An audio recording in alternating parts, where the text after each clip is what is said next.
오늘부터 여러분들이 이제 대림절 또는 대강절이라고 하는데 성탄절 전 4주를 우리는 보통 대림절이라고 합니다. 대강, 대림.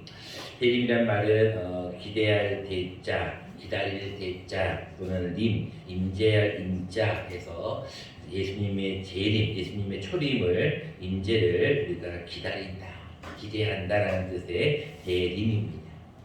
또는 대강절이라고도 하는데, 대강절은 예수 그리스도의 강림, 예수 그리스도의 임재를 우리가 기다린다라는 의미로 대림절이라고 해요.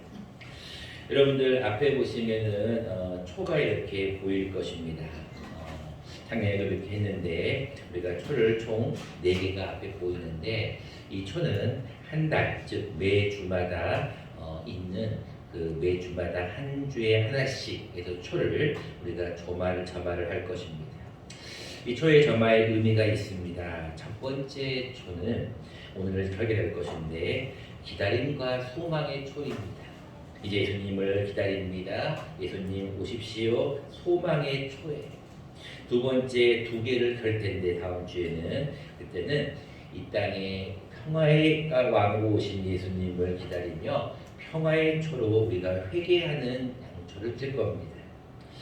세 번째는 이 세상에 사랑의 왕으로 오신 사랑의 양초를 켤 것인데, 그때는 사랑을 하는 사랑의 왕이신 예수님을 우리가 나누겠습니다라는 의미의 3개의 초가 점화될 것이고, 마지막으로 4번째 초가 4개가 다 켜질 때는 이제 화해의 초다라고 해서, 이제는 우리가 이 화해, 즉 예수님께서 이 땅에 오신 성탄절 즈음에 이 땅에 오신 화해의 왕으로 오신 예수님을 상징한 의미로 초를 점화할 것입니다. 오늘은 첫 번째 초회를 점화하고 말씀을 나눌 것입니다. 오늘은 소망의 왕으로 오신 예수님이라는 의미로 우리가 첫 번째 초를 점화합니다. 소망의 왕으로 오신 예수님을 우리가 기다립니다. 우리는 기다림의 의미로 이 초를 함께 점화할 것입니다.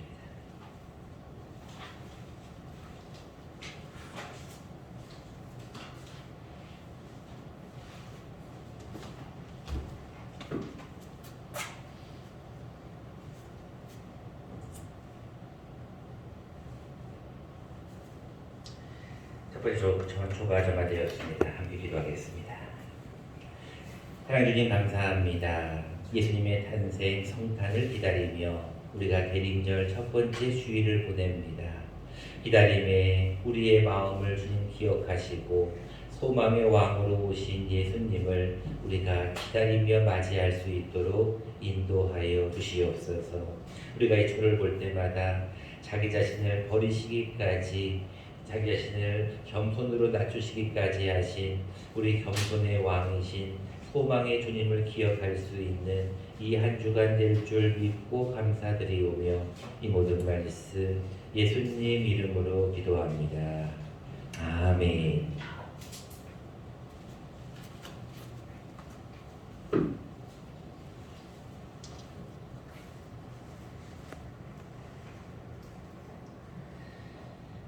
이제부터 여러분들은 매주마다 예수님의 탄생, 성탄을 우리가 기다리며 이제 예수님을 맞이할 준비를 해야 될 것 같습니다. 손님이라는 뜻을 여러분들이 잘 아실 것입니다. 귀한 분이 집에 오실 때 우리는 보통 손님이 오신다라고 얘기를 하죠. 여러분, 손님이 오실 때 여러분들은 무엇을 합니까? 당연히 첫 번째로 집을 청소하시겠죠. 또한 무엇을 할까요? 그 손님이 와서 어떻게 머무실 것인지에 대해서 음식이나 차 같은 것을 준비할 것입니다. 그리고 그분이 필요한 것이 무엇인가를 잘 준비해서 마지막 가실 때 조그마한 선물이나 또는 배웅을 하게 될 것입니다. 마찬가지입니다. 이 땅의 왕으로 오신 예수님, 무엇보다 구원으로 우리에게 선물을 주기 위해 오신 그 예수님을 우리는 이제 맞이할 준비를 해야 됩니다. 그 준비를 위해서 여러분들 이제부터는 한 달 동안은 성탄에 우리가 다시 한번 포커스를 맞추고 함께 말씀을 나누려고 합니다. 오늘은 소망의 왕으로 오신 예수님, 그리고 우리는 기다리는 우리라는 제목으로 함께 말씀을 나눌 것인데, 자, 우리가 무엇을 소망할 것인가? 많은 사람들은 지금 코로나19에 대한 어떤 종식에 대한 소망을 가지고 있을 것입니다. 여러분들 연일 계속해서 많은 숫자의 코로나19 확진자가 나옵니다. 아마 2020년으로 기억하는데 19년으로 기억하네요. 19년도 우리가 말에 코로나가 발생했던 12월 25일 날 제일 많은 숫자 1000명이 넘어가서 야, 큰일 났다 라고 생각을 했던 게 엊그제 같은데, 요즘은 여러분들 뉴스를 통해서 보시면 아시겠지만 3,000명, 4,000명 넘는 것은 아무렇지도 않은 그런 현실로 다가옵니다. 물론 위드 코로나라는 어떤 그런 현상도 있지만 사실은 많은 여러 가지 원인 때문에 확진자가 많아지고, 또 무엇보다 위중증자 또 사망자가 늘어나는 모습을 보면서 참 안타까움을 금할 수가 없습니다. 많은 분들은 이런 때 코로나가 좀 빨리 종식되기를 좀 바란다라는 그런 소망을 가지고 있죠. 마찬가지로 우리 모두에게도 다들 소망이 있을 것입니다. 개인적으로는 개인의 기도의 제목이나 개인의 소망을 가지고 있을 것이고, 가정도 마찬가지입니다. 우리 교회도 마찬가지겠죠. 또한 우리나라도 어서 빨리 모든 것들이 좀 잘 원활하게 끝나기를 바라는 그런 마음이 있을 거예요. 근데 현실은 어떻습니까? 들어보셨나요? 오미크론이라고. 어제 뉴스에 제1면에 나오더라고요. 오미크론 바이러스라고 코로나19 신종 바이러스가 다시 또 창궐한다고 합니다. 유럽의 많은 나라는 벌써 빗장을 담그고 있는 그런 현실을 우리가 또한 바라봅니다. 자, 여러 가지 현실을 바라볼 때 녹록지는 않지만 우리는 그럼에도 불구하고 소망 가운데 이 성탄을 맞이해야 될 것이고, 이를 위해서 대림을 준비해야 된다고 생각합니다. 예수님의 탄생을 우리가 소망하는 인물이 있습니다. 그 인물은 바로 오늘 본문에 나와 있는 요셉과 마리아입니다. 사실은 요셉과 마리아도 예수님의 이 탄생에 대해서 준비하였던 것은 아닌 것 같아요. 오늘 본문 말씀에 보니까 18절 말씀에 예수 그리스도의 나심은 이러하니라 라고 하면서 그의 어머니 마리아가 요셉과 약혼 동거하기 전에 성령으로 잉태되었어요. 자, 여러분들 그냥 쉽게 생각할 때 마리아, 즉 처녀인 상태에서 아직 약혼은 했지만 동거하기 전의 상태에서 배가 불러온다고 한번 생각을 한번 해보세요. 얼마나 황당하겠어요. 그래서 그의 남편 요셉 또한 역시 의로운 사람이라 그를 드러내지 않고 가만히 끊으려고 그와 헤어지려고 계획을 했습니다. 그때 주의 사자가 현몽하여 뭐라고 얘기를 하냐면 요셉을 부를 때 다윗의 자손 요셉아라고 불러요. 여러분, 요셉이 지금 예수님의 탄생에 대해서 알고 기다렸다면 그렇게 생각하지 않았겠죠. 근데 아무 생각이 없이 그냥 끊으려고 헤어지려고 하는 그때에 주의 사자가 현몽하는 거거든요. 마리아 역시 마찬가지입니다. 이제 다음 주에 말씀을 나누겠지만 마리아 역시도 사실은 예수 그리스도의 탄생에 대한 말씀을 들었을 때 그는 주의 계집종이 오니 말씀대로 이루어지더라고 순종은 하지만 그의 이야기를 요셉에게 말하지 않습니다. 그의 남편 될 사람에게 말하지 않고 이제 엘리사벳이라고 하는 세례 요한의 어떤 수태고지를 받은 엘리사벳에게로 가서 3개월 동안을 거기서 살게 돼요. 자, 중요한 것은 이 요셉과 마리아에 대한 어떤 그 이야기는 우리가 이제 차차차차 알게 될 부분이지만 예수님의 탄생을 사실 기다렸던 건 아닌 것 같아요. 주의 사자가 일방적으로 그들에게 임하였던 것 같아요. 하나님께서 마리아를 통하여서 그 예수라는 어떤 한 아이를 잉태하게 하셨고 결국은 성령으로 이제된 것임을 안 요셉은 마리아와 헤어지지 않고 마리아를 데리고 와서 함께 가정을 이루게 됩니다. 그리고 그 자녀를 낳았을 때 주의 사자가 현몽하여 말씀해 주신 대로 이름을 그대로 지어서 예수라라고 불렀다는 것이 오늘의 본문입니다. 자, 예수 그리스도의 탄생에 대해서 준비하고 있지 않던 요셉과 마리아에게 갑자기 성령으로 임했는데, 이 예수 그리스도의 탄생에 대해서 우리는 어떻게 갑자기 성령으로 임하게 되었는가에 대해서도 조금은 의심이 됩니다. 왜 의심이 될 수밖에 없냐면, 우리 많은 인간들은 그 앞에 나와 있는 마태복음 1장 1절부터 17절까지 누구는 누구를 낳고는 반드시 한 남자와 한 여자의 어떤 생리적인 결합이 있어야지만 자녀를 낳을 수가 있기 때문에 그래요.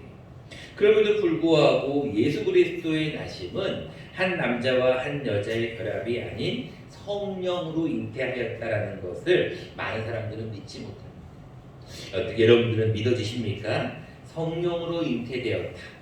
예수님이 성령으로, 즉 남자의 씨가 아닌 성령으로 잉태되는 것을 여러분들은 믿음이 가냐는 겁니다. 이것을 여러분들이 정말로 먼저 믿는 것이 예수 그리스도의 탄생의 첫 번째 시발점이다라고 생각합니다. 성경을 처음 사서 읽어보신 분들은 마태복음부터 읽어볼 것입니다. 첫 장이기 때문에 그렇습니다. 그래서 읽어보려고 쫙 했더니 누가 누구를 낳고 누가 누구를 낳고라는 것 때문에 사실 이게 뭐하러 이렇게 이 첫 장부터 나오는 중요한 얘기인가라고 많은 학자들은, 많은 사람들은 그렇게 생각을 합니다. 그런데 굉장히 중요합니다. 마태복음 1장 1절은 이렇게 시작합니다. 아브라함과 다윗의 자손 예수 그리스도의 계보라라고 기록합니다. 예수 그리스도의 나심, 탄생에 앞서서 먼저 무엇이 기록이 되냐면 예수 그리스도의 역사, 시간은 족보가 기록이 된 거예요. 근데 족보가 무엇으로 기록이 됐냐면 아담부터 기록이 되어 있지 않아요. 태초의 인간이 아담이라고 알고 있는데 아담부터 쭉 기록되지 않고, 여러분들이 잘 아시는 대로 믿음의 조상이라고 하는 아브라함이 기록이 돼요. 창세기 22장 18절에 이렇게 기록하고 있습니다. 아브라함에게 이릅니다. 내 씨로 말미암아 천하 만민이 복을 얻으리라. 내 씨라고 분명히 기록하고 있어요. 그래서 여러분들 아브라함이 이삭을 낳고라고 기록이 되는 거예요. 또 여러분 다윗의 자손, 여러분들 쭉 성경을 읽다 보면 그냥 그럴 수 있겠구나, 족보가 나올 수도 있겠구나라고 하는데 다 사람 이름이 나오는데 유일하게 한 사람에게만 그의 직분이 나와요. 누구일까요? 다윗이. 6절 말씀입니다. 이새는 다윗을 낳으리라 라고 기록하지 않아요. 이새는 누구를 낳았다고 기록합니까? 이새는 다윗 왕을 낳으리라 라고 기록하고 있어요. 놀랍지 않나요? 다른 부분은 다 누가 누구를 낳고 누가 누구를 낳았는데 이 다윗만큼은 다윗 왕이라고 기록하고 있어요. 그렇다고 다윗 왕의 첫 번째 왕인가요? 아니잖아요. 그럼에도 불구하고 성경은 이새가 다윗 왕이라고 기록한 이유는 있어요. 그 이유는 사무엘하 7장 말씀에 보면 12절에 그의 몸에서 날 자식으로 말미암아 그 나라를 건국케 하겠다라고 하는 하나님의 약속이 있기 때문에 그래요. 다시 말합니다. 아브라함과 다윗의 이 두 사람의 공통점은 하나님의 약속대로, 하나님의 그 계획대로, 하나님의 섭리대로 그들을 통한 예수 그리스도의 탄생을 의미하는 겁니다. 다시 말하면 그 앞에 아브라함과 다윗이 아닌 여러 인물들이 있음에도 불구하고 그들의 이름을 기록하지 않는 이유는 예수 그리스도는 언약에 의해서, 하나님의 계획에 의해서 탄생되었다는 것을 먼저 쭉 기록합니다. 그 대가 아브라함부터 다윗까지가 14대, 다윗부터 포로로 갔던 바벨론까지가 14대, 포로로부터 그리스도까지 14대라고 기록하고 있습니다. 성경을 읽어보신 분들은 아시겠지만 정말로 아브라함이 이삭만 낳았고 이삭이 야곱만 낳았고 그렇지 않습니다. 그 외에도 수많은 인물들이 많지만 하나님의 계획하에, 하나님의 약속하에, 언약하에 이루어진 인물들을 통하여서 예수 그리스도가 탄생하였다는 것을 먼저 우리에게 말씀하고 있습니다. 자, 이제 예수 그리스도의 탄생에 대한 족보가 쭉 기록이 되고 예수 그리스도의 탄생은 성령으로 된 것이다 라고 얘기하고 그 사실을 이제 요셉도 받아들이고 마리아도 받아들이게 됨으로써 마리아가 예수를 탄생을 하게 됩니다. 자, 여기까지가 오늘 본문 말씀. 이 예수를 낳았고 예수를 낳기까지 동심하지 아니하다는 말씀까지가 오늘의 본문입니다. 그런데 예수의 이름을 우리가 아시다시피 구원이다라고 분명히 알고 있는데 성경에 보니까 예수님의 이름을 하나를 더 기록하고 있는데 그것은 이사야 7장 14절 말씀을 인용합니다.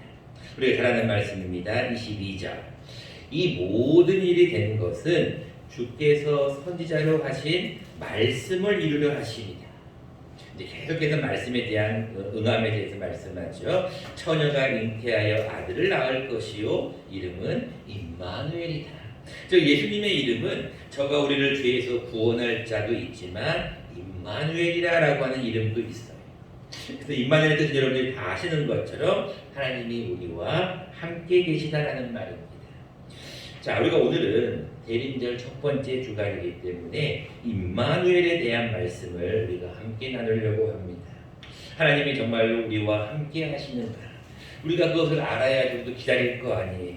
손님이 정말로 오는지 확실하게 알아야 되잖아요. 언제 오실런지, 그리고 왔다가 언제까지 있다 가실런지 대략 그걸 알아야 되잖아요. 마찬가지로 정말로 하나님이 우리와 함께 계심을 우리가 믿어야 우리도 예수님의 탄생을 기다릴 거 아니에요. 오늘은 우리가 하나님이 우리와 함께 하심을 어떻게 알 수 있는가를 함께 나눠보려고 합니다. 첫 번째입니다. 하나님은 어떤 분이시기에 우리와 함께 하시는가? 첫 번째는 하나님은 모든 것을 바꾸시는 하나님이시다라는 것을 여러분들이 믿어야 합니다. 자, 무엇을 바꾸느냐? 잘못된 틀을 바꾸십니다. 잘못된 사상을 바꾸시고 잘못된 기준을 바꾸시고 잘못된 율법과 전통을 바꿔버리셔요. 여러분들이 예수 그리스도의 족보에 대해서 제가 방금은 다윗 왕만 얘기를 했는데 조금 여러분들 성경을 좀 깊이 들여다보면 이상한 부분들이 굉장히 많이 나옵니다. 뭐가 그렇게 이상한가요? 자, 먼저 3절 말씀부터 보겠습니다. 3절에 누가 나오냐면 유다는 누구에게서라고 기록합니까? 다말에게서라고 기록하고 있어요. 여러분들 성경을 가만히 보시면 예수님께서 오병이어의 기적을 볼 때 장정만 5,000명이었더라. 여러분들 무슨 얘기예요? 여자와 아이는 그 당시에 어떤 사람의 계수에 포함되지 않습니다. 그만큼 어떤 남자만 중심의 어떤 유대 전통 사회에서 그것도 족보에 뭐가 기록이 되어 있냐면 다말이라는 여인이 기록이 돼요. 여러분 다말이 어떤 여인인지 여러분들 아시잖아요. 성경을 조금 읽어보신 분들은 다 아시다시피 시아버지와 며느리 사이에 여러분 있을 수가 없는 상황이잖아요. 그럼에도 불구하고 거기서 태어난 베레스와 헤레가 족보에 기록이 돼요. 5절 말씀을 보겠습니다. 살모는 누구에게서? 라합에게서 보아스를 낳았대요. 여러분 라합이 또 어떤 사람입니까? 여러분이 많이 들어보셨을 거예요. 라합 앞에 붙는 말은 기생 라합입니다. 아니 어떻게 성경에 시아버지하고 며느리의 관계도 모자라서 기생의 이름을 족보에까지 기록할 수가 있는가? 룻을 볼까요? 5절 말씀에 한 번 더 나옵니다. 룻에게서 오벳을 낳았다.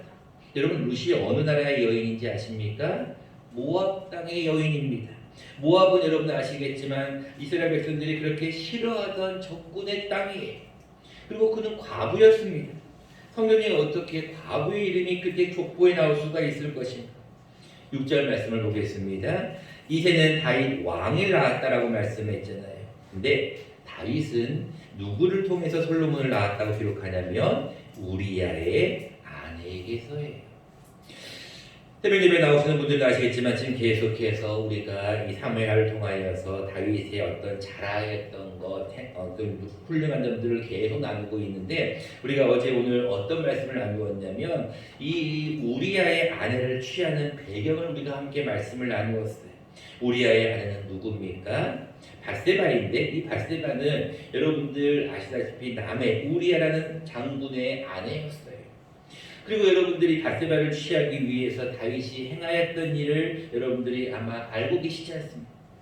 아니 어떻게 남의 여인, 다른 사람의 아내를 통하여서 그것도 솔로몬을 낳았고 그리고 나서 거기서 그것이 족보에 올라갈 수가 있냐는 거예요. 마지막으로 16절 말씀입니다. 야곱은 마리아의 남편 요셉을 낳았으니. 자, 요셉을 뭐라고 기록합니까? 마리아의 남편이라고 기록하고 있어요. 여러분, 마리아가 누굽니까? 처녀라니까요. 동정녀라고요. 동정녀. 쉽게 말해 남자를 알지 못하는 사람이 처녀가 어떻게 아이를 낳을 수가 있어요. 우리는 믿음으로 받아들이지만 마리아 처녀라는 존재를 성경은 기록하고 있어요. 자, 하나님은 도대체 어떤 분이신가? 하나님은 우리가 알고 있던 모든 잘못된 부분들을 다 바꾸시는 분이셔요. 그래서 여러분 성경을 조금 알다 보면 읽다 보면 느껴지는 게 무엇이냐면 우리가 상상했던 우리가 생각했던 것을 모든 것을 다 바꿔버리시는 거예요. 여리고를 여러분 함락시킬 때 생각을 해보세요. 우리가 생각할 때는 준비를 해서 노력을 해가지고 어떤 훈련을 통하여서 많은 군사들이 준비된 곳에 가서 싸워야 되는 것도 불구하고 하나님의 방법은 다르다니까. 홍해를 건너는 것도 마찬가지예요. 여러분 모든 것을 보면 하나님께서 바꾸셔요. 마찬가지로 하나님이 우리와 함께 하시는데 그 하나님은 어떤 하나님이신가? 하나님은 하나님 예수님의 족보에 대한 말씀을 기록하면서도 우리가 생각하지 못했던 여러 가지 율법의 틀, 유대인이라고 하는 선민 사상의 틀, 남자만 언급하고 있는 그 모든 사상에서 다 바꿔버리시는 거예요. 그 하나님께서 우리와 함께 하신다는 거예요. 여러분 예수님의 일생도 한번 생각을 해보세요. 예수님이 여러분 태어날 때도 마구간에 태어나셨잖아요. 그의 죽음은 십자가예요. 예수님의 일생을 가만히 보면 예수님은 결혼도 하지 않았습니다. 집도 없어요. 그런 어떤 형제들이 있었지만 예수님이 어떤 거할 곳이 없었습니다. 그럼에도 불구하고 예수님의 일생을 보세요. 너희 안에 이 마음을 품으라 곧 그리스도 예수의 마음이니 그는 근본 하나님의 본체라고 그랬잖아요. 근데 하나님과 동등됨을 취할 것으로 여기지 아니하시고 오히려 자기를 낮추셨다는, 죽기까지 복종하셨다는 것, 십자가에 죽으셨다는 것, 이게 여러분 예수님의 일생이잖아요. 하나님은 왜 예수님을 그렇게 죽이기까지 하여서 우리를 구원하셨을까를 생각해 보면 하나님의 방법이 나옵니다. 근데 여러분 죽기까지 복종하신, 십자가에 죽기까지 그를 죽이던 하나님이 그 다음에 반전을 이루고 있어요. 어떤 반전을 이루십니까? 우리 자막을 보면서 두 개의 자막입니다. 말씀이 좀 길어서 두 개로 나눴습니다. 우리 천천히 같이 한번 읽어보겠습니다. 시작. 이러므로 하나님이 그를 지극히 높여 모든 이름 위에 뛰어난 이름을 주사. 다음 화면. 하늘에 있는 자들과 땅에 있는 자들과 땅 아래에 있는 자들로 모든 무릎을 예수의 이름에 꿇게 하시고. 아멘. 여러분 이것이 하나님의 방법입니다. 하나님이 모든 것을 바꾸시는 방법은 우리가 생각하는 방법과는 달라요. 예수 그리스도를 십자가, 당신이었던 예수 그리스도를 십자가에 못 박기까지 죽게 하셨지만 하나님은 그를 뭐 하셨다고요? 지극히 높이신다는 거예요. 그래서 여러분들 모든 이름 위에 뛰어난 이름을 주시는 것이 하나님의 방법이에요. 여러분 우리가 왜 대림절을 준비하고 대림절을 맞이하면서 왜 우리가 초를 켜면서 왜 우리가 준비를 해야 될까요? 마찬가지 우리가 생각할 때는 예수님이 이 땅에 오셨을 때 그냥 별 볼 일 없는 이 땅의 한 사람, 어떤 천한 사람으로 생각할 수도 있어요. 그것도 베들레헴 마구간에 살던 사람 생각할 수가 있어요. 그런데 우리는 아니잖아요. 그가 온 세상을 구원할 구주임을 우리가 믿기 때문에 기다리는 것과 마찬가지입니다. 하나님은 모든 것을 바꾸시는 분이심을 기억해야 됩니다. 두 번째입니다. 하나님이 어떤 분이시기에 우리와 함께 하시는가? 하나님은 하나님의 관심이 딱 한 가지뿐임을 우리에게 말씀하시는 분이십니다. 하나님의 관심은 과연 무엇일까요? 저는 그 말씀을 21절에서 하나님의 관심을 찾아봅니다. 우리 21절 같이 보겠습니다. 아들을 낳으리니 이름을 예수라 하라. 이는 그가 자기 백성을 그들의 죄에서 구원할 자이심이라 하니라. 여러분 주의 성령이 친히 너가 아들을 낳을 것인데 그의 이름을 예수라 하라고 분명히 이름을 정해줬어요. 여러분들도 지금 다들 이름이 있을 텐데 여러분 부모님들이 여러분들 이름을 지었을 때 그냥 아무렇게나 짓습니까? 뭐 개똥이, 뭔똥이 모르면서 이름을 대진다는 그렇게 짓을 수도 있지만 요즘은 누가 단절 이름을 그렇게 짓습니까? 다들 이름에 의미가 있잖아요. 근데 여러분 하나님도요 예수라고 할 때는 그만한 이유가 있다는 거예요. 하나님의 관심은 딱 한 가지.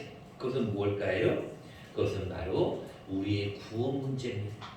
성탄이 중요하고 우리가 기쁘다 구주 오셨네라고 하는 이유는 한 가지. 예수님이 오셨기에 우리가 구원받는 것. 예수님의 성탄이 없으면 우리는 여전히 죄 가운데 있을 수밖에 없습니다. 구원이라고 하는 큰 이름 때문에 그의 이름을 예수라고 하는 거예요. 우리가 여러분들 크리스마스를 기다립니다. 어린아이 있을 때는. 그리고 여러분들이 어렸을 때는 성탄절하면 굉장히 기쁜 날입니다. 왜 그럴까요? 예수님의 탄생, 뭐 새벽송, 뭐 어떤 선물 이런 것도 있지만 더 좋은 것은 예수님의 탄생이 우리로 하여금 구원이라고 하는 큰 선물을 주기 때문에 그래요. 여러분이 잘 아는 말씀 에베소서 2장 8절은 우리에게 이렇게 기록하고 있습니다. 자막을 보면서 함께 말씀을 보도록 하겠습니다. 시작. 너희는 그 은혜에 의하여 믿음으로 말미암아 구원을 받았으니 이것은 너희에게서 난 것이 아니요 하나님의 선물이라. 여러분 하나님이 여러분들에게 선물을 준다니까요. 그 선물을 가지고 지금 오고 있는 거예요. 산타 할아버지가 아니고 하나님께서 여러분들에게 선물을 주려고 오고 있다는 거예요. 근데 그 선물은 뭐예요? 여러분들에게 구원이라고 하는 선물을 지금 주려고 오고 있다는 거예요. 그러니까 여러분들 구원이라고 하는 선물을 여러분들이 받는 것이 하나님의 선물이기 때문에 이는 행위에서 난 것이 아니니 자랑하지 못할 문제. 선물을 주셨기 때문에 우리가 받는 거잖아요. 기다리는 이유는 한 가지입니다. 이제 예수님께서 곧 오실 것이기 때문에 우리는 기다리고 기도하는 것이다라고 생각합니다. 말씀을 맺고자 합니다. 여러분들 앞에 켜지고 있는 초의 음표를 한번 바라보시기 바랍니다. 이 첫 번째 초는 소망의 초라라고 말씀을 드렸습니다. 그리고 우리가 해야 할 일은 기다림이다라고 말씀을 드렸어요. 소망의 왕으로 오신 예수님. 예수님은 이 땅에 우리 인류에게 소망이라고 하는 큰 선물을 주기 위해 이 땅에 오실 것입니다.